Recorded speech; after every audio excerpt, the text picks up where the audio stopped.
সম্মানিত ভিউয়ার্স, আসসালামু আলাইকুম।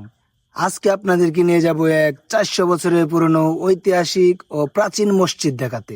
ঈদ পরবর্তীতে দূরে কোথাও ঘোরার সাহস হয়নি, কারণ তেল পাওয়া খুব কষ্টসাধ্য ব্যাপার। তাই আজকে আমরা বন্ধুরা মিলে চিন্তা করলাম যে আমাদের পার্শ্ববর্তী এলাকা থেকে ছোট্ট করে একটু ঘোরাঘুরি করে আসি। পরন্ত বিকেলে সূর্য ডুবার আগেই চলে এসেছি আমরা কিশোরগঞ্জ পাকুন্দিয়া 11 সিন্দুর গ্রামের ঐতিহাসিক একটা মসজিদ দেখতে। এটি একটি মুঘল স্থাপত্য শৈলীর এক অপূর্ব নিদর্শন, যা কিনা প্রায় 400 বছরের পুরনো। এই মসজিদটি শেখ শাহ মাহমুদ ও বালাকানা নামে পরিচিত।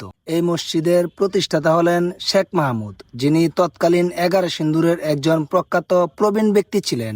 1964 খ্রিস্টাব্দে নির্মাণ করেছিলেন, যা মুঘল সুবেদ শায়েস্তাকার আমল বলে ধারণা করা হয়। এটি প্রখ্যাত বীর ইসাকার দুর্গ থেকে প্রায় 250 মিটার দূরত্বে অবস্থিত, যা এই অঞ্চলকে প্রাচীনকালের একটি গুরুত্বপূর্ণ স্থান হিসাবে তুলে ধরে। এটি মূলত এক গম্বুজ একটি মসজিদ।